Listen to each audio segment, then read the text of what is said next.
चलो failure solution में दो कंपोनेंट होता है, एक ए और एक बी होता है। जो ए होता है कॉपर सल्फेट का एक्वस सॉल्यूशन, और जो बी होता है पोटेशियम सोडियम टर्टरेट सॉल्यूशन होता है। तो आपसे बोला गया कि फेलियर सॉल्यूशन ए क्या होता है, तो ए बेसिकली क्या होता है, कॉपर सल्फेट का एक्वस सॉल्यूशन। तो आपका जो ऑप्शन 1 होगा ये होगा करेक्ट।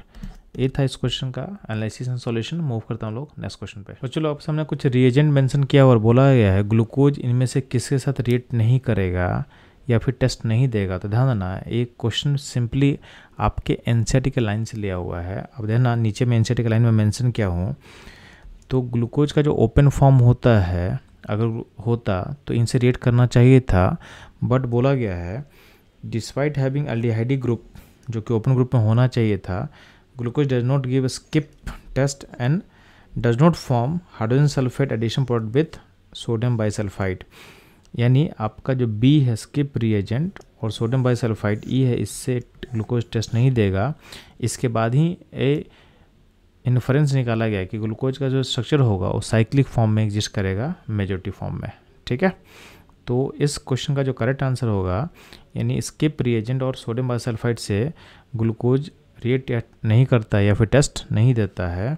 तो बी और ई किस ऑप्शन में है, ऑप्शन 3 में है, तो 3 ऑप्शन हमारा करेक्ट आंसर होगा। तो ये था इस क्वेश्चन का एनालिसिस एंड सॉल्यूशन। मूव करता हम लोग नेक्स्ट क्वेश्चन पे। बच्चों लोग इस क्वेश्चन में आपसे पूछा गया है कि सुक्रोज के हाइड्रोलाइसिस पे वो क्या मिलेगा। तो ध्यान देना, आपको पता है कि सुक्रोज एक डाइसैकेराइड है जो बेसिकली फॉर्म करता है जब alpha D glucose and beta D fructose glycosidic ligand से क्लब करता है। तो जब आप सुक्रोज को ब्रेक करोगे तो आपको मिलेगा क्या, तो आपको मिलेगा alpha D glucose and beta D fructose, यानी आपका जो ऑप्शन सी होगा ये होगा करेक्ट। तो ये था इस क्वेश्चन का एनालिसिस। मूव करता हूँ नेक्स्ट क्वेश्चन पे। बच्चों लोग इस क्वेश्चन में आपसे पूछा गया है कि अमाइलोज एंड अमाइलोपेक्टिन में डिफरेंस क्या होता है। तो ध्यान देना, इसको समझने के लिए हम लोग को इनका स्ट्रक्चर को देखना पड़ेगा। तो आपके सामने एनसीईआरटी का जो फिगर दिया हुआ है वो मैं आपके साथ शेयर कर रहा हूँ। ध्यान देंगे, आपका जो अमाइलोज होता है, अमाइलोज में होता क्या है कि आपका जो अल्फ़ा ग्लूकोज है 1 और 4 पॉइंट पे लिंक होते जाता है और एक लीनियर पॉलीमर होता है। अमाइलोपेक्टिन जो होता है उसमें क्या होता है, ब्रांचिंग होता है। तो जो लीनियर पार्ट है उसमें 1 और 4 पॉइंट पे लिंकेज होता है, अल्फा लिंक होता है। ठीक, और ब्रांच जो होता है, ब्रांचिंग में कार्बन 1 एंड कार्बन 6 के बीच में अल्फा लिंक होता है। यानी आपके पास जो अमाइलोपेक्टिन है उसमें 1-4 अल्फा लिंकेज भी है और 1-6 अल्फा लिंकेज भी है। यानी आपका जो ऑप्शन ए होगा ये करेक्ट होगा, यानी ये डिफरेंस था अमाइलोज और अमाइलोपेक्टिन के बीच का। तो बच्चों लोग ये था इस क्वेश्चन का एनालिसिस। मूव करता हूँ लोग नेक्स्ट क्वेश्चन पे। बच्चों लोग आपके सामने 4 अल्डोज का फिगर लिया हुआ है और बोला है इनके नेम का करेक्ट ऑर्डर क्या होगा। तो ध्यान देना, इस नेम में कैपिटल डी और कैपिटल एल का भी यूज हुआ है। तो ध्यान देंगे, जब भी आप कार्बोहाइड्रेट्स का फीचर पोजीशन लेते हो तो आपका जो बॉटम मोस्ट कायरल सेंटर है उसका OH अगर राइट होगा तो डी बोलते हैं, और उस कार्बन का अगर OH लेफ्ट में होगा तो उसके लिए हम एल वर्ड यूज करते हैं। तो DL नोमेनक्लेचर का सिस्टम को समझ में आ चुका है। अब ध्यान देंगे, 4 कार्बन के कार्बोहाइड्रेट्स में अगर दोनों OH सेम साइड होता है, राइट या लेफ्ट, तो उसके लिए वर्ड यूज करते हैं हम इर्थ्रोज बोलते हैं। जब दोनों सेम साइड होगा उसको बोलते हैं इर्थ्रोज। ध्यान देंगे, तो यहाँ पे इन दोनों फिगर में दोनों OH सेम साइड है तो इसका नाम होगा इर्थ्रोज। अब इर्थ्रोज दोनों का नाम तो है, अब यहाँ डी और एल कैसे लगाएंगे, तो इस फिगर का जो बॉटम मोस्ट कायरल सेंटर इसको बोल सकते हो आप। इसका OH कहाँ राइट में है, तो उसके लिए हम लेंगे डी, और बॉटम मोस्ट कायरल सेंटर यहाँ पे लेफ्ट का OH लेफ्ट साइड में है तो उसके लिए हम लेंगे एल। तो इर्थ्रोज का डी और एल समझ में आ गया आपको। अब इर्थ्रोज का जो डायस्टोमर पेयर होता है तो इर्थ्रोज का डायस्टोमर को बोलते हैं थ्रियोज बोलते हैं। तो थ्रियोज आपके पास मिल गया, यानी इर्थ्रोज का डायस्टोमर है। अब इसमें जो बॉटम मोस्ट कायरल सेंटर है अगर उसका OH राइट में होगा तो उसके लिए डी यूज करेंगे, और बॉटम मोस्ट कायरल सेंटर का OH अगर लेफ्ट हो तो उसके लिए हम एल यूज करेंगे। तो ए इनके नाम का करेक्ट सीक्वेंस है। अब ध्यान देना, ये सीक्वेंस जो है अब आप देखोगे तो ये हो जाएगा आपका क्या, डी इर्थ्रोज। अब ये जो फिगर है ये थ्रियोज है, कैसा होगा, डी थ्रियोज होगा। ये क्या हो जाएगा, ये हो जाएगा एल इर्थ्रोज हो जाएगा, और ये क्या हो जाएगा आपका एल थ्रियोज हो जाएगा। तो ऑप्शन डी जो होगा ये होगा करेक्ट सीक्वेंस ऑफ इनका नाम। तो तो बच्चों ये था इस क्वेश्चन का correct answer and analysis. Move करता हूँ नेक्स्ट क्वेश्चन पे। बच्चों इस क्वेश्चन पूछा गया कि इसमें से कौन सा नॉन रिड्यूसिंग होगा। तो ध्यान देंगे, आपका जितना भी मोनोसैकराइड्स है वो सारा का सारा रिड्यूसिंग होता है, जितना भी डाइसैकराइड शुगर्स होता है वो भी रिड्यूसिंग होता है एक्सेप्ट सुक्रोज एंड ट्री हैलोज। तो यहाँ पे डाइसैकराइड वाले ऑप्शन में सुक्रोज दिखा हुआ है जो कि होगा आपका नॉन रिड्यूसिंग।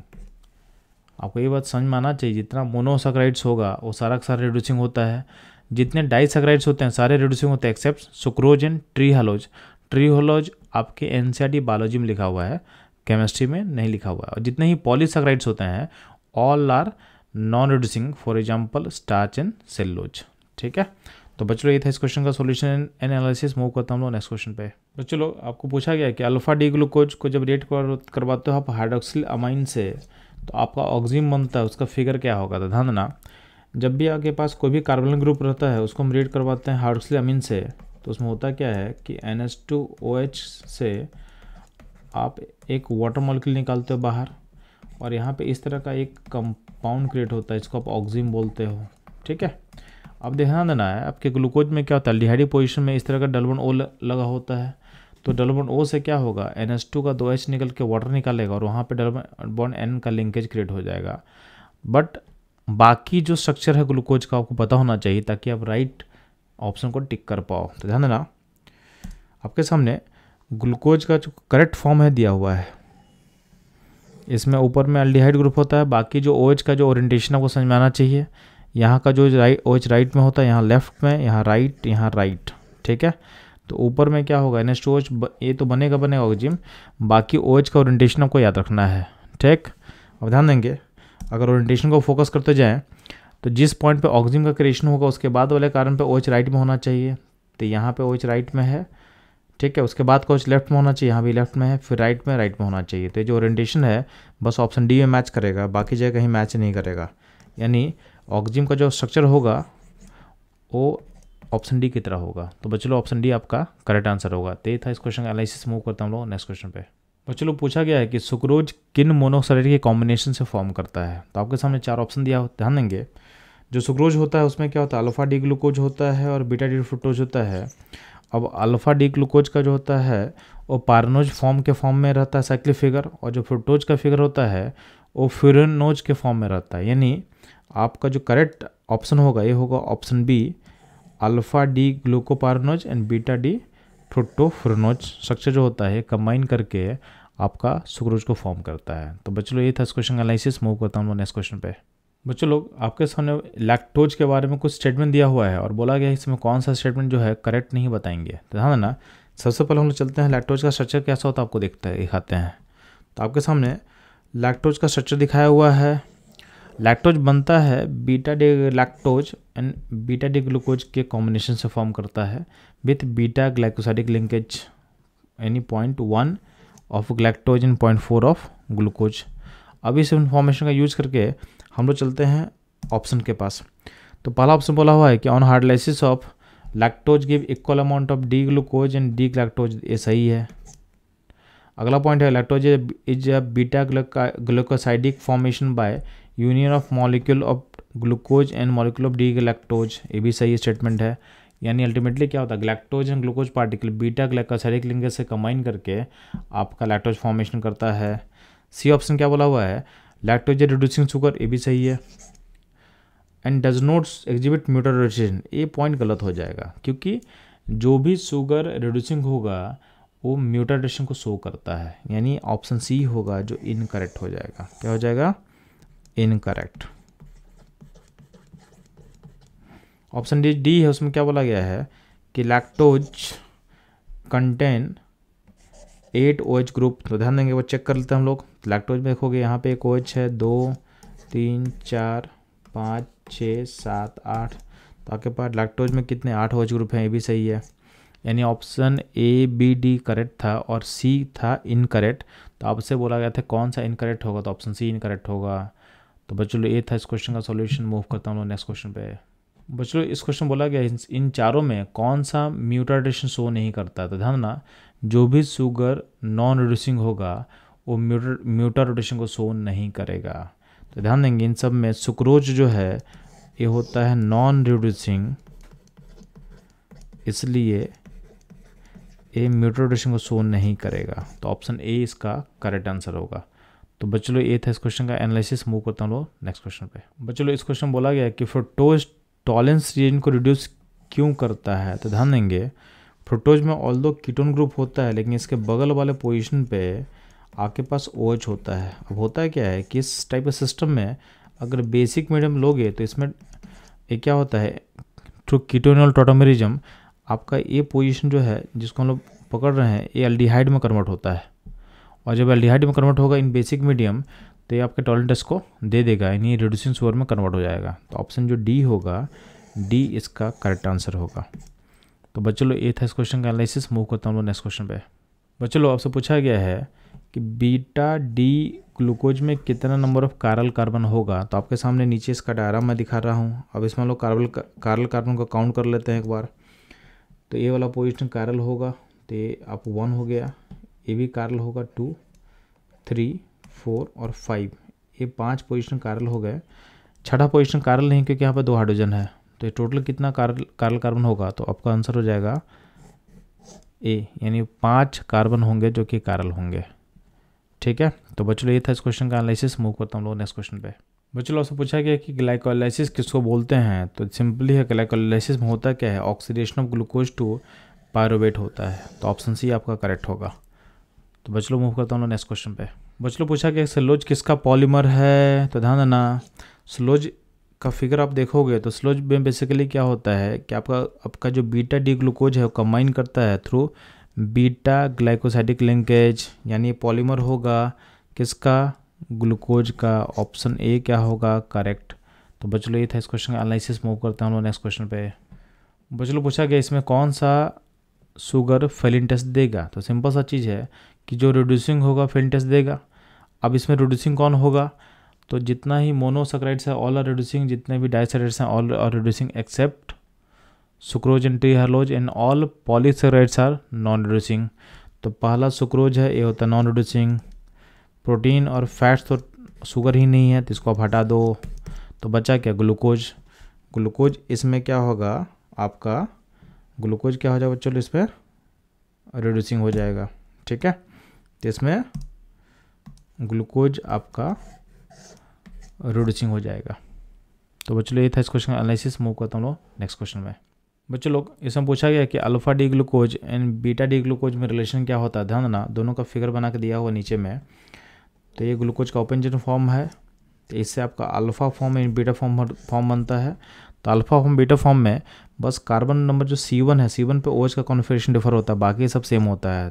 तो जब C1 पॉइंट पे, नहीं कार्बन नंबर 1 पॉइंट पर अगर OH का कॉन्फिगरेशन डिफरेंट होगा, उसके लिए हम वर्ड यूज करते हैं एनोमर्स।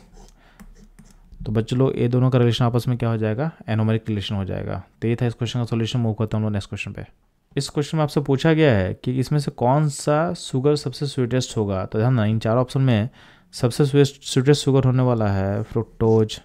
तो ये था इस क्वेश्चन का एनालिसिस। मूव करता हूँ नेक्स्ट क्वेश्चन पे। बच्चों लोग इस क्वेश्चन में आपसे बोला गया है कि ग्लूकोज जब ओसाजन का फॉर्मेशन करता है तो कितने मोल ऑफ फिनाइल हाइड्रोजन से रिएक्ट करेगा। तो ध्यान देना, इस क्वेश्चन को सॉल्व करने के लिए मैं चलता हूँ इसके मैकेनिज्म पे। तो आपके सामने ये ग्लूकोज का फिगर दिया हुआ है। इसमें पहला मॉलिक्यूल जब डालते हो फिनाइल हाइड्रोजन का तो आपका कंपाउंड ऐसा कुछ बनता है। इसके बाद further 2 mole of phenyl hydrogen consume होता है तो बनता है ओसाजोन फॉर्मेशन होता है। इसका मतलब ओवरऑल कितना मोल कंज्यूम हो गया, तो 3 मोल कंज्यूम हो चुका है। तो आपका ग्लूकोज जो है आपके 3 मोल को कंज्यूम करेगा, किसके, फिनाइल हाइड्रोजन को, और ओसाजोन का फॉर्मेशन करता है। तो इसका आंसर क्या होगा, डी। बच्चों लोग मूव करते हैं हम लोग नेक्स्ट क्वेश्चन के एनालिसिस पे। बच्चों बोला गया कि 1 मोल ग्लूकोज के ऑक्सीडेशन से कितने एटीपी का जनरेशन होता है। तो ध्यान देना, 1 मोल ग्लूकोज के ऑक्सीडेशन से आपका 38 एटीपी मॉलिक्यूल जनरेट होता है इन सेल्स, यानी इसका आंसर होगा बी, 38। तो बच्चों ये था इस क्वेश्चन का सॉल्यूशन। मूव करता हूँ लोग नेक्स्ट क्वेश्चन में। बच्चों लोग alpha D glucose and beta D glucose differ किस पॉइंट पे करता है। तो ध्यान देंगे, alpha D glucose and beta D glucose differ करता है C1 पॉइंट के कॉन्फ़िगरेशन पे। ठीक है, कि C1 पॉइंट पे जो OH है अल्फा में राइट साइड होता है, यहाँ पे दिख रहा है, और यहाँ पे बीटा में लेफ्ट साइड होता है। तो ये डिफ़र करता है कहाँ पे, डी यानी configuration of OH of C1 point. तो बच्चों ये था इस क्वेश्चन का सॉल्यूशन। मूव करता हूँ नेक्स्ट क्वेश्चन पे। बच्चों आपसे पूछा गया है कि डाइजेशन को केमिकली आप क्या बोलोगे। तो सिंपली डाइजेशन जो है केमिकली होता है हाइड्रोलाइसिस प्रोसेस। इसमें आपका जो बड़ा बड़ा मॉलिक्यूल्स ब्रेक होता है छोटे छोटे पार्टिकल्स में। तो ये था इस क्वेश्चन का सॉल्यूशन। मूव करता हूँ नेक्स्ट क्वेश्चन पे। बच्चों आपसे पूछा गया कि हाइड्रोलाइसिस ऑफ स्टार्च के बाद आपको क्या मिलता है। ध्यान ना, आपको पता है कि स्टार्च बना किससे होता है। तो आपका अल्फा डी ग्लूकोज का पॉलीमर होता है स्टार्च। तो जब स्टार्च को हम ब्रेक करेंगे, रिवर्ट करेंगे, तो कहाँ मिलेगा हमको, अल्फ़ा डी ग्लूकोज मिलेगा। यानी आपको ऑप्शन ए आपका करेक्ट होगा। तो बच्चों ये था इस क्वेश्चन का एनालिसिस। मूव करता हूँ नेक्स्ट क्वेश्चन पे। बच्चों इस क्वेश्चन पूछा गया है कि कौन सा इन चारों में बेसिक अमीनो एसिड है।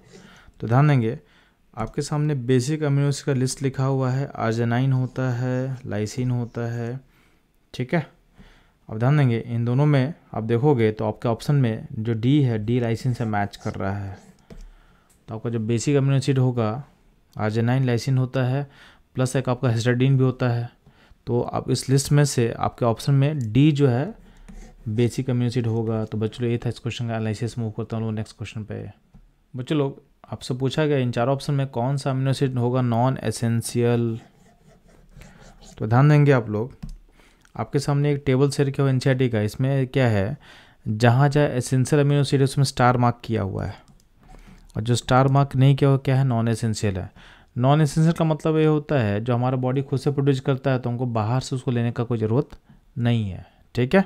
तो ध्यान देंगे आप देखना कि ग्लाइसिन, अलानाइन, ये सब क्या है, नॉन एसेंशियल का एग्जाम्पल में आएगा। अब ध्यान देंगे आप, तो आपके पास ऑप्शन डी में अलानाइन लिखा हुआ है, यानी क्या होगा, ये होगा नॉन एसेंशियल। तो बच्चों ये था इस क्वेश्चन का एनालिसिस एंड सॉल्यूशन। मूव करता हूँ नेक्स्ट क्वेश्चन पे। बच्चों पूछा गया कि ड्यूरिंग डीनेचुरेशन प्रोसेस आपका प्रोटीन का कौन सा स्ट्रक्चर इंटैक्ट रहता है। तो ध्यान देना, ड्यूरिंग डीनेचुरेशन प्रोसेस आपका जो प्राइमरी स्ट्रक्चर है वो इंटैक्ट रहता है, यानी इसका आंसर होगा बी। बच्चों मूव करता हूँ नेक्स्ट क्वेश्चन पे। बच्चों बोला कि इन चारों में कौन सा ड्यूट्रान फॉर्म करेगा। तो ध्यान देना, अमीनो एसिड में होते हैं क्या है कि अमीनो एसिड में आपके पास NH2 ग्रुप होता है जो कि बेसिक नेचर का होता है, और CH होता है जो कि एसिडिक नेचर का होता है। तो इसमें एक पॉइंट पे ये H+ यहाँ से लूज करेगा, और ये जो N है H+ को एक्सेप्ट करेगा, और इस तरह का एक आयन फॉर्म करता है। यानी एक ही कंपाउंड में नेगेटिव बन जाएगा और ये बन जाएगा पॉजिटिव बन जाएगा, Na+। अब जिस pH पे होता है उस pH को बोला गया है isoelectric point of this amino acid.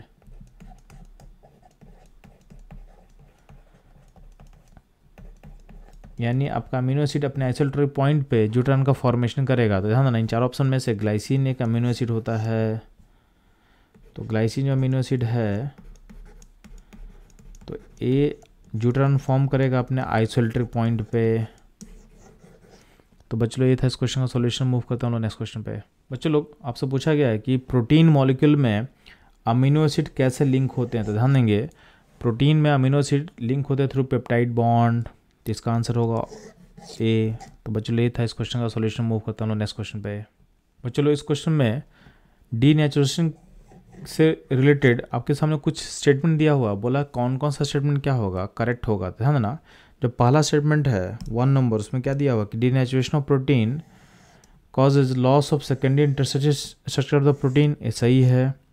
जो सेकंड स्टेटमेंट आपको दिया हुआ है कि denaturation leads to the conversion of double strand of the DNA into single strand. तो इसमें भी क्या होता है कि डीएनए का जो फिगर होता है उसमें जो डबल स्ट्रैंड होता है वो लिंक होता है थ्रू H बॉन्ड। तो उस बॉन्ड को ब्रेक होने के कारण क्या होता है, सिंगल स्ट्रैंड में कन्वर्ट हो जाएगा। तो ऑप्शन यानी 2 स्टेटमेंट भी क्या होगा, करेक्ट होगा। अब बात करते हैं थर्ड स्टेटमेंट का, denaturation affect primary structure of the protein. तो ध्यान देना, ये गलत है। आपका डीनेचुरेशन से प्राइमरी स्ट्रक्चर क्या होता है, अफेक्ट नहीं होता है, यानी 1 2 करेक्ट होगा। ऑप्शन सी इसके अकॉर्डिंग बेस्ट ऑप्शन होगा। तो बच्चों ये था इस क्वेश्चन एनालिसिस। मूव करता हूँ नेक्स्ट क्वेश्चन पे। बच्चों ध्यान देना, पूछा गया है कि function group participate in disulphide bond formation. तो ध्यान देना, जब भी डाइसल्फाइड बॉन्ड को हम रिड्यूस करते हैं तो मेरे को SH लिंकेज मिलता है, यानी थायोल। तो थायोल का पार्टिसिपेशन से डाइसल्फाइड लिंकेज क्रिएट होता है, आप ऐसा बोल सकते हो। तो इसका आंसर होगा ऑप्शन सी। तो बच्चों ये था इस क्वेश्चन का एनालिसिस। मूव करता हूँ नेक्स्ट क्वेश्चन पे। बच्चों बोला गया है कि आपको पेप्टाइड बॉन्ड को रिप्रेजेंट कैसे किया जाएगा। तो ध्यान देना, पेप्टाइड बॉन्ड बनता कैसे है, जब एसिड से O हटता है और NH2 से H हटेगा तो CONH का लिंकेज क्रिएट होता है, इसको हम बोलते हैं पेप्टाइड लिंकेज। अब इन सारे ऑप्शन में आप देखोगे कि कहाँ पे पेप्टाइड लिंकेज सही से प्रेजेंट किया हुआ है, तो यहाँ देखोगे ऑप्शन सी, यहाँ पे पेप्टाइड लिंकेज है, यहाँ पे लिंकेज है, और यहाँ का जो एसिड का CO है वहाँ लाइन खींचा गया है, और यहाँ का NH2 के H से यहाँ पे लाइन खींचा हुआ है। तो ये करेक्ट रिप्रेजेंटेशन होगा पेप्टाइड बॉन्ड का, तो ऑप्शन सी क्या होगा, करेक्ट होगा। तो बच्चों ये था इस क्वेश्चन का आंसर। मूव करता हूँ नेक्स्ट क्वेश्चन पे। बच्चों आपसे पूछा गया है correct statement in respect of protein haemoglobin is that. तो ध्यान देना, आपका जो प्रोटीन हेमोग्लोबिन होता है वो क्या करता है, वो एक टाइप जो oxygen carrier in the blood होता है, यानी ऑप्शन सी क्या होगा, इसका करेक्ट आंसर होगा। तो बच्चों ये था इस क्वेश्चन का एनालिसिस। मूव करता हूँ नेक्स्ट क्वेश्चन पे। बच्चों पूछा गया है कि प्रोटीन का जो हेलिकल स्ट्रक्चर होता है वो किस बॉन्ड से स्टेबलाइज होता है। ध्यान देना, तो प्रोटीन का जो हेलिकल फॉर्म होता है स्टेबलाइज होता है through hydrogen bonding. Option B क्या होगा, इसका करेक्ट आंसर होगा। तो बच्चों मूव करता हूँ नेक्स्ट क्वेश्चन पे।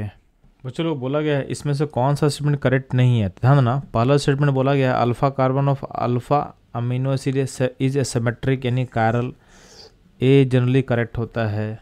ठीक है, यानी आपका जो अमीनो एसिड होता है सेम पोजीशन में क्या होता है, NH2 होता है, COH होता है, H होता है, एक R ग्रुप होता है। ठीक है, तो ये सेंटर क्या होगा, अल्फा कार्बन क्या होता है, कायरल होता है जनरली। आपका जो बस जो ग्लाइसिन है, ग्लाइसिन बस जो होता है वो अकायरल होता है। ठीक है, तो ऑप्शन ए जनरली क्या हो, करेक्ट होगा। अगला बोला गया है all protein found in L form. अब ये जो है ये गलत है, क्योंकि कुछ प्रोटीन आपका D फॉर्म भी पॉसिबल है, तो यानी आपका जो बी ऑप्शन है ये क्या होगा, इनकरेक्ट। ठीक, सी ऑप्शन में क्या बोला है, human body can synthesize all protein they need, ये भी सही है। हमारा बॉडी जो है हर टाइप का प्रोटीन जो हमको नीड होता है उसको बनाता है। डी ऑप्शन में क्या बोला हुआ है, at pH7 both amino and carboxylic group exist in ionize form, यानी आयनाइज फॉर्म यानी ड्यूटेरान का फॉर्म एग्जिस्ट करता है, ये भी सही है। तो इस चार ऑप्शन में इनकरेक्ट कौन सा है, इनकरेक्ट है आपका है बी, क्योंकि सारा जो प्रोटीन है सिर्फ L फॉर्म में नहीं होगा, कुछ D फॉर्म में भी होता है, तो बी इनकरेक्ट होगा जो कि हमारा आंसर होगा। तो ये था इस क्वेश्चन का एनालिसिस। मूव करता हूँ नेक्स्ट क्वेश्चन पे। बच्चों लोग आपसे पूछा गया है कि पेप्टाइड बॉन्ड के बारे में कौन सा स्टेटमेंट जो होगा इनकरेक्ट होगा। तो ध्यान देंगे, जो पहला स्टेटमेंट बोल रहा है कि CN bond length in protein is longer than usual bond length of CN bond. तो ध्यान देना, प्रोटीन में जो पेप्टाइड लिंकेज होता है उसमें क्या होता है कि N के पास लोन पेयर होता है और बगल में C+O बॉन्ड है, तो यहाँ पे एक रेजोनेंस पॉसिबल है। तो इस रेजोनेंस के पॉसिबिलिटी के कारण क्या होता है कि आपका यहाँ पे इस बॉन्ड में partial double bond character build हो जाएगा, PDC partial double bond character build हो जाएगा।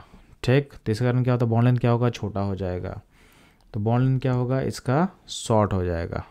ठीक है, तो ये जो स्टेटमेंट है ये गलत लिखा हुआ है कि यहाँ प्रोटीन में क्या होता है, बॉन्ड लेंथ लंबा तो नहीं होगा, तो आपका स्टेटमेंट ए इनकरेक्ट हो जाएगा। नेक्स्ट ध्यान देना, बी जो स्टेटमेंट है spectroscopy analysis show the planar structure, A correct है, क्योंकि इसमें कार्बन और नाइट्रोजन दोनों sp2 होता है, तो ये फिगर दोनों क्या होगा, इस पेप्टाइड लिंकेज का पार्ट क्या होता है, प्लेनर होता है। CN bond length in protein are smaller than the usual bond length, A statement सही है, क्योंकि CN बॉन्ड में partial double bond character build हो चुका होता है।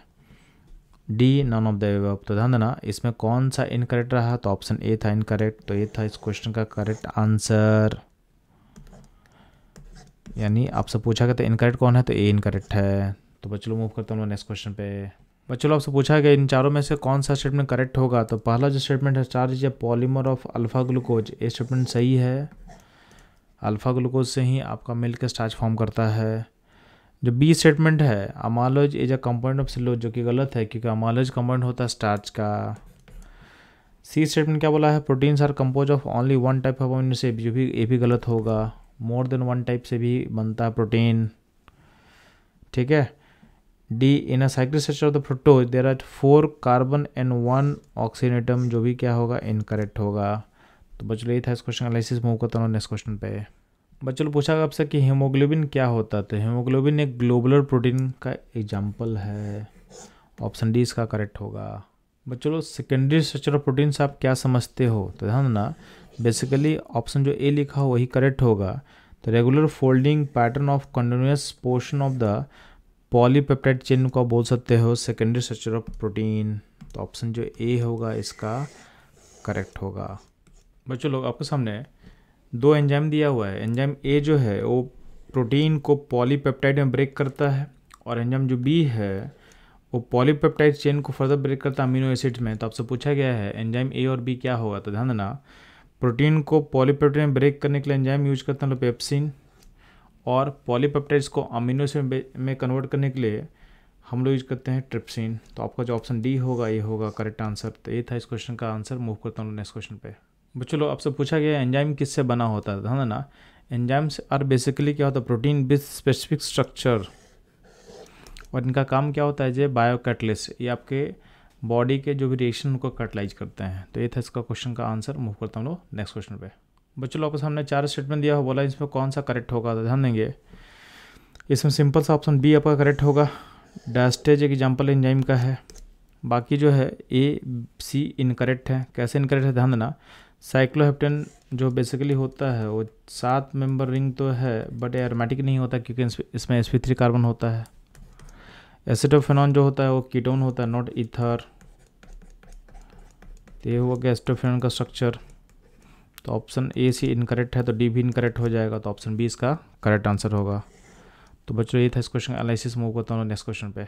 बच्चों इसमें आपसे बोला गया है कि एंजाइम का फंक्शन क्या होता है। तो सिंपल सा एंजाइम्स आर बायो कैटलिस्ट, ये आपके बायोकेमिकल रिएक्शन को क्या करते हैं कैटलाइज करते हैं। तो ऑप्शन ए इसका करेक्ट आंसर होगा।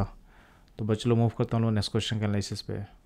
बच्चों लोग आपके सामने एंजाइम के लिए 4 स्टेटमेंट दिया हुआ, बोला है कौन सा स्टेटमेंट इसमें करेक्ट होगा। तो ध्यान देना पहला स्टेटमेंट है enzyme catalyses chemical reaction by increasing the activation energy, ये गलत हो जाएगा, यहाँ पे डिक्रीजिंग होना चाहिए था। तो आपका ऑप्शन ए रॉन्ग हो जाएगा। Enzymes are highly specific both in binding chiral substrates and catalysing the reaction, A B statement fully correct नहीं है। C option enzyme lack in nucleophilic groups, ये गलत है क्योंकि एंजाइम्स आर प्रोटीन में आपका पास क्या होता है पेप्टाइड बॉन्ड होता है। पेप्टाइड बॉन्ड में आपके पास एन पे लोन पर होता है तो इसमें न्यूक्लियोफिलिक ग्रुप होते हैं, ठीक है। Pepsin is a proteolytic enzyme, तो ये आपका स्टेटमेंट करेक्ट होगा। तो बच्चों इस क्वेश्चन का जो आंसर होगा ये होगा ऑप्शन डी। तो ये था इस क्वेश्चन का सॉल्यूशन। मूव करता हूँ लोग नेक्स्ट क्वेश्चन पे। बच्चों इस क्वेश्चन में एंजाइम आपके रिएक्शन के रेट को क्या करता है, इस पर कुछ स्टेटमेंट है। तो ध्यान देना एंजाइम आपके बायोकेमिकल रिएक्शन के रेट को बढ़ाता है। तो इसका जो आंसर बी होगा ये होगा करेक्ट। तो बच्चों ये था इस क्वेश्चन का एनालिसिस। मूव करते हैं हम लोग नेक्स्ट क्वेश्चन पे। बच्चों इस क्वेश्चन बोला गया है कि RBC deficiency is disease of, यानी किस विटामिन के लैक के कारण डिजीज होता है। तो ध्यान देना आरबीसी बेसिकली अगर आप देखते हो एनसीईआरटी का टेबल में एक लिस्ट आउट किया हुआ है कि किस डेफिशिएंसी से डिजीज कौन सा होगा। तो ध्यान देना इस टेबल में आप देखोगे तो विटामिन B12 के डिफिशिएंसी से आपको पर्नीशियस एनीमिया होता है जिसको आप बोलते हो आरबीसी डेफिसिट इन हेमोग्लोबिन, यानी हमारा जो इसका आंसर होगा विटामिन B12। तो बच्चों ये था इस क्वेश्चन का सॉल्यूशन। मूव करता हूँ नेक्स्ट क्वेश्चन पे। बच्चों आपसे पूछा गया विटामिन B1 के डिफिशिएंसी से कौन सा डिजीज होता है। तो इसका आंसर होगा बेरी। अब ये मेंशन किया आपके एनसीईआरटी के टेबल में जिसको हम लोग देखते हैं। तो आप देखो ध्यान से यहाँ पे विटामिन B1 के डिफिशिएंसी से बेरी डिजीज होता है, ठीक है बच्चों। तो आपको टेबल थॉरली याद कर लेना है, क्वेश्चन से बाहर नहीं जाएगा। तो बच्चों मूव करता हूँ लोग नेक्स्ट क्वेश्चन पे। बच्चों बोला गया इसमें कौन सा विटामिन जो है कि फैट सॉल्युबल नहीं है। ध्यान देना आपका जो फैट सॉल्युबल विटामिन होता है, तो फैट सॉल्युबल विटामिन जो होता है उसका लिस्ट आप याद कर लो ना। तो A, D, E, K ये 4 विटामिन होते हैं जो कि फैट सॉल्युबल होते हैं। अब ध्यान ना आपके ऑप्शन में B, C, D में विटामिन D है, E है और A है जो कि इस लिस्ट से मैच करते हैं। तो ये सारे विटामिन क्या होंगे फैट सॉल्युबल होंगे। विटामिन जो B कॉम्प्लेक्स होता है आपका फैट सॉल्युबल नहीं होता है। तो ऑप्शन A इसका करेक्ट आंसर होगा। चलो मूव करता हूँ नेक्स्ट क्वेश्चन पे। इस क्वेश्चन बोला गया है कि कौन सा विटामिन वाटर सॉल्युबल होगा। तो ध्यान ना आपका जो फैट सॉल्युबल विटामिन का लिस्ट आप याद कर लो ना। तो फैट सॉल्युबल विटामिन आपका होता है A, D, E, K। तो जो vitamin A, D, E, K में बिलोंग करेगा फैट सॉल्युबल होगा। इसके अलावा जो भी होगा वो होगा वाटर सॉल्युबल। तो ध्यान देना आपका जो ऑप्शन डी है विटामिन बी हमारे लिस्ट में नहीं है, मतलब ये क्या होगा वाटर सॉल्युबल होगा। तो इसका करेक्ट आंसर होगा डी। तो बच्चों मूव करेंगे लोग नेक्स्ट क्वेश्चन के सॉल्यूशन पे। बच्चों आपसे पूछा है कि इन चारों में से ह्यूमन बॉडी किसको प्रोड्यूस नहीं करता था ना, इसका आंसर होगा विटामिन्स। विटामिन्स हमारे ह्यूमन बॉडी प्रोड्यूस नहीं करता है। तो बच्चों मूव करता हूँ नेक्स्ट क्वेश्चन पे। बच्चों बोला गया कि विटामिन B12 में कौन सा मेटल आयन मौजूद होता है। ध्यान देना, विटामिन B12 में कोबाल्ट +3 आयन मौजूद होता है, तो आंसर बी होगा करेक्ट। तो ये था इस क्वेश्चन का एनालिसिस। मूव करता हूँ नेक्स्ट क्वेश्चन पे।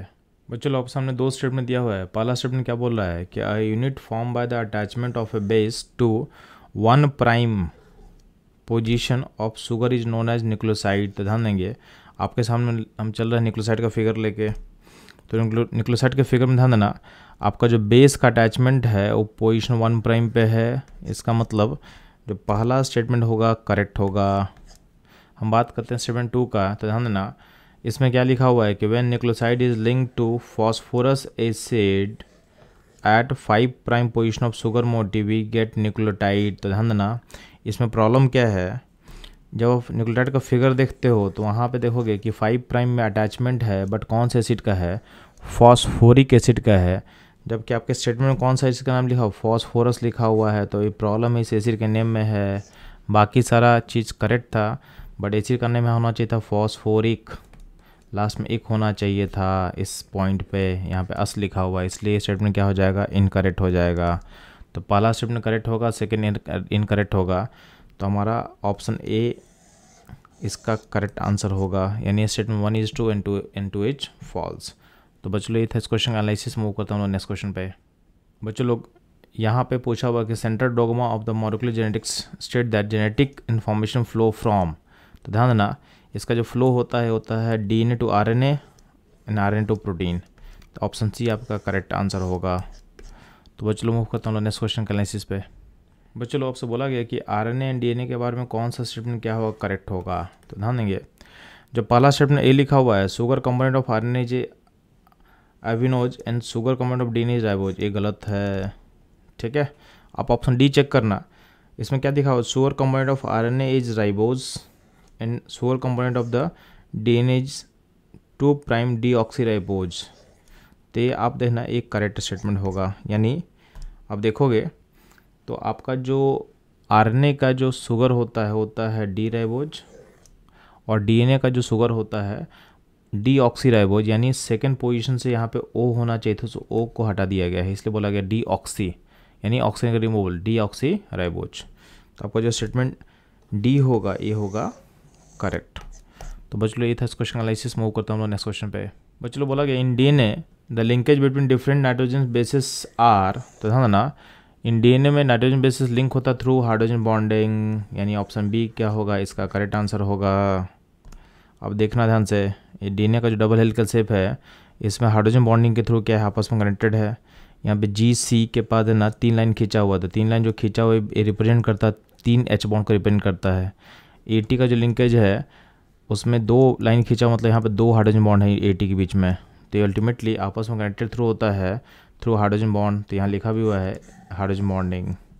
तो बच्चों इसका करेक्ट आंसर था हाइड्रोजन बॉन्डिंग। मूव करता हूँ नेक्स्ट क्वेश्चन पे। बच्चों इस क्वेश्चन बोला गया है the segment of DNA which act as the instrumental manual for the synthesis of the protein is. तो ध्यान देना, आपका जो सेगमेंट ऑफ DNA है उसको हम बोलते हैं जीन, जो इंस्ट्रूमेंटल होता है आपके सिंथेसिस ऑफ प्रोटीन के लिए। तो बच्चों ये था इस क्वेश्चन एनालिसिस। मूव करता हूँ नेक्स्ट क्वेश्चन पे। बच्चों ध्यान देना, इस क्वेश्चन बोला गया है कि DNA the complementary bases are. तो ध्यान देना GCNAT, GCNAT। तो ऑप्शन जो मैच करेगा आपका ऑप्शन नंबर सी, ए मतलब एडेनाइन, टी मतलब थाइमिन, यानी AT कॉम्प्लीमेंट्री होता है, इन GC ग्वानिन एंड साइटोसिन आपस में क्या होता है, कॉम्प्लीमेंट्री होता है। जब मैं लाइन खींचा हूँ इनके बीच में, ये नंबर ऑफ H1 बता रहा है कि किन बेस पेयर में कितना H1 बनेगा। तो AT में 2 H1 बनता है और GC में 3 H1 का फॉर्मेशन होता है। तो बच्चों इसका आंसर होगा करेक्ट सी। ये था इस क्वेश्चन एनालिसिस। मूव करता हूँ लोग नेक्स्ट क्वेश्चन में। आपके सामने ऐसे फिगर बना के दिया हुआ है कि लिंकेज किस तरह से किया गया है। बच्चों लोग इस क्वेश्चन बोला गया है RNA and DNA are chiral molecule. अभी कायरलिटी होता क्यों है, तो ध्यान देना, आपको पता है कि जो शुगर हम यूज कर रहे हैं RNA DNA में वो कायरल होते हैं। तो उनके प्रेजेंस के कारण क्या होता है, RNA DNA भी क्या होगा, कायरल की तरह बिहेव करेगा। तो ऑप्शन सी क्या होगा, करेक्ट होगा। तो बच्चों मूव करता हूँ लोग नेक्स्ट क्वेश्चन पे। बच्चों इस क्वेश्चन बोला गया है a sequence of how many nucleotides in messenger RNA यानी mRNA makes a codon for an amino acid. तो ध्यान देंगे आपके पास mRNA में जो बेस पेयर होते हैं adenine, uracil, guanine and cytosine, ये मिल के ट्रिपलेट फॉर्म करते हैं, ट्रिपलेट। और ट्रिपलेट मिल के कोड देते हैं, उस कोड का यूज़ करके अमीनो से बनता है, यानी इसमें जो सीक्वेंस होता है वो 3 का होता है। तो आपका जो आंसर होगा ये होगा ऑप्शन ए। तो बच्चों मूव करते हैं हम लोग नेक्स्ट क्वेश्चन पे। बच्चों इस क्वेश्चन बोला गया है चारगैफ रूल क्या स्टेट करता है। तो ध्यान देंगे इस रूल के अकॉर्डिंग क्या था कि आपका जो ए और टी का जो अमाउंट है नियरली इक्वल होता है, और आपका जी और सी का अमाउंट क्या होता है, नियरली क्या होता है, इक्वल होता है। तो इससे आप कॉम्प्लीमेंट्री पेयरिंग को सपोर्ट कर सकते हो कि ए टी के साथ कॉम्प्लीमेंट्री पेयरिंग करेगा और जी सी के साथ कॉम्प्लीमेंट्री पेयरिंग करता है। इसका मतलब जिसका ऐसा आंसर होगा, इसका आंसर हो जाएगा ए, यानी amount of adenine is equal to thymine and amount of guanine is equal to cytosine. तो आपका जो करेक्ट आंसर होगा ऑप्शन ए। तो बच्चों मूव करता हूँ नेक्स्ट क्वेश्चन का एनालिसिस पे। बच्चों बोला गया इसमें कौन सा सीक्वेंस करेक्ट होगा एच बॉन्डिंग इन न्यूक्लियोटाइड में। तो ध्यान देंगे आपका जो ए लिंक होगा टी से और जी लिंक होगा सी से, यानी आपका जो ऑप्शन होगा ए सही होगा। तो बच्चों ये था इस क्वेश्चन का एनालिसिस। मूव करते हैं हम लोग नेक्स्ट क्वेश्चन पे। बच्चों बोला गया इस क्वेश्चन में कि एग्जांपल ऑफ बायोपॉलीमर क्या होगा। तो ध्यान है डीएनए एक एग्जांपल होगा बायोपॉलीमर का, तो ऑप्शन डी क्या होगा अपना करेक्ट होगा। तो बच्चों मूव करता हूँ हम लोग नेक्स्ट क्वेश्चन का एनालिसिस पे। बच्चों बोला इस क्वेश्चन में कि the coupling between base units of DNA is through. तो ध्यान देना अब देखोगे तो डीएनए का जो डबल हेलिकल शेप होता है उसमें जो कपलिंग होता है थ्रू एच बॉन्डिंग होता है, ये मेंशन में किया हुआ है। तो इसका आंसर क्या हो जाएगा ऑप्शन ए हाइड्रोजन बॉन्डिंग। तो ये था इस क्वेश्चन का एनालिसिस। मूव करता हूँ नेक्स्ट क्वेश्चन पे। बच्चों इस क्वेश्चन बोला गया है कि आपके पास जो 4 स्टेटमेंट लिखा हुआ उसमें कौन सा इनकरेक्ट है। तो ध्यान देंगे तो पहला जो स्टेटमेंट है albumin is a simple food reserve in egg white, A correct होता है। नेक्स्ट बोला गया है blood protein thrombin and fibrinogen are involved in blood clotting, A भी स्टेटमेंट क्या सही है, यानी ए और बी दोनों सही है। Insulin maintain sugar level in the blood of human body, A भी स्टेटमेंट सही होता है। जो स्टेटमेंट सी है ये क्या बोल रहा है कि denaturation max the protein more active, है गलत है, क्योंकि डिनेचुरेशन से प्रोटीन अपना एक्टिविटी क्या होता है ख़त्म कर देता है। तो आपका सी ऑप्शन इनकरेक्ट होगा। इस क्वेश्चन का डिमांड था कि इनकरेक्ट कौन है, तो ऑप्शन सी इनकरेक्ट है। तो बच्चों मूव करता हूँ नेक्स्ट क्वेश्चन पे। बच्चों इस क्वेश्चन बोला गया है कि which are the following hormone is produce under the condition of stress which stimulates glycogenolysis in the liver of the human being. तो ध्यान देना इसका जो आंसर होगा एड्रेनलिन होगा, ऑप्शन सी इसका करेक्ट होगा। तो बच्चों ये था इस क्वेश्चन का आंसर। मूव करता हूँ नेक्स्ट क्वेश्चन पे। बच्चों बोला गया किस हार्मोन में आयोडीन होता है। तो ध्यान ना थायरोक्सिन में आपका आयोडीन होता है, तो इसका आंसर सी होगा। मूव करता हूँ नेक्स्ट क्वेश्चन पे। बच्चों आपसे पूछा गया कि which are the following is an amine hormone. तो ध्यान देना आपका थायरोक्सिन के फिगर में आपको अमाइन ग्रुप दिखेगा। तो ये था इस क्वेश्चन का आंसर। मूव करता हूँ नेक्स्ट क्वेश्चन पे। बच्चों लोग बोला गया इसमें किस हार्मोन में पेप्टाइड हार्मोन होता है। Cut cut cut cut. बच्चों बोला गया है which are the following as a peptide hormone. तो ध्यान ना ग्लूकाजोन जो होता है ये पेप्टाइड हार्मोन का एग्जांपल होगा, ऑप्शन बी आपका करेक्ट होगा। मूव करता हूँ नेक्स्ट क्वेश्चन पे। बच्चों से पूछा गया है कि ग्लूकोज को ग्लाइकोजन में कन्वर्जन करने के लिए कौन सा हार्मोन हेल्प करता है। तो इसमें हेल्प करता है आपका इंसुलिन, ऑप्शन डी आपका करेक्ट होगा। मूव करता हूँ नेक्स्ट क्वेश्चन पे। बच्चों से पूछा गया है कि इसमें से कौन सा रिस्पॉन्सिबल है production of energy in biochemical reaction. तो ध्यान देना इसका आंसर होगा ऑप्शन ए थायरोक्सिन। तो बच्चों मूव करता हूँ नेक्स्ट क्वेश्चन के आंसर पे। बच्चों से पूछा गया है कि सेल मेम्ब्रेन किससे बना होता है। तो ध्यान देंगे इसमें मेनली कंपोज होता है फॉस्फोलिपिड्स का, ऑप्शन सी करेक्ट होगा। तो ये था इस क्वेश्चन का एनालिसिस। मूव करता हूँ नेक्स्ट क्वेश्चन पे। बच्चों आपसे बोला गया कि phospholipids are ester of glycerol with what. तो ध्यान देना तो glycerol with 2 carboxylic acid residue and 1 phosphate group. तो ऑप्शन बी होगा इसका करेक्ट आंसर। तो मूव करता हूँ बच्चों नेक्स्ट क्वेश्चन के एनालिसिस पे।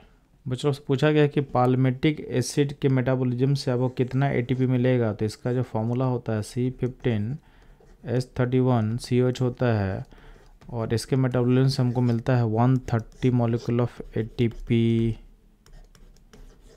तो बच्चों ऑप्शन सी इसका करेक्ट आंसर होगा।